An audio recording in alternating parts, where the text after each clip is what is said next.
عام 2005 لحد الآن الأحزاب اللي حكمت بابل وخلت محافظين هي تتحمل مسؤولية تردي الخدمات وزيادة الفقر في بابل. بابل يعني رؤيتك السياسية لمحافظتك بالمستوى العام، شلون تشوف بابل؟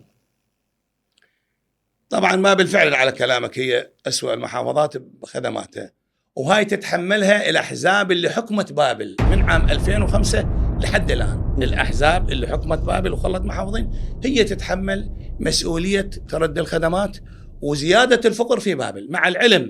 مع العلم بابل تستحق الكثير المفروض من هاي الأحزاب. بابل بتاريخها بعلمائها، يعني بابل محافظة خامس محافظة بالعراق، أستاذ مدر، خامس محافظة بالعراق من بعد الناصرية، وظلموها أيضا تتحملها الأحزاب الحاكمة الاتحادية أو الحكومة المركزية تتحملها أيضا سوء بابل تردي الخدمات في بابل، لأن ما انطوها أي حقيبة وزارية من عام 2003 ولحد الآن. طالبنا ما انطوها حقيبة وزارية مع الأسف على كل الحكومات المتعاقبة.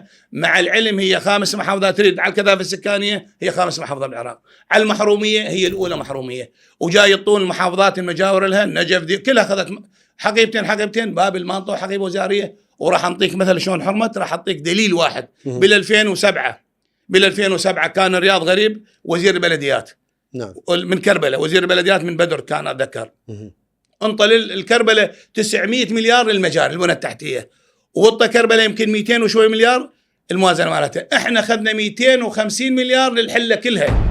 كل محافظة بابل مع العلم محافظة بابل أكبر من كربلاء تقريبا مرة ونص أكبر من عدها.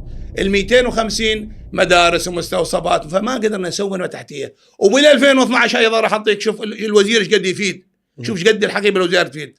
عادل المهودر كان محافظ العمارة، عادل المهودر انطى للعمارة تريليون، للبنى التحتية كان محافظها دواي أتذكر، علي دواي، وانطاهم تريليون. شوف الوزير ايش قد. لو عندنا وزير أيضا كان أيضا انطى الحلة مليار أو مليارين للبنى، العفو تريليون أو 900 مليار مثل ما انطوا الوزراء المحافظات. لأن كل وزير، لا خليك أكمل لك. شو أسوي لك الأعداد؟ أنا أعطيك 17 كل وزير يشتغل محافظته. مع العلم المفروض الوزير يشتغل كل العراق.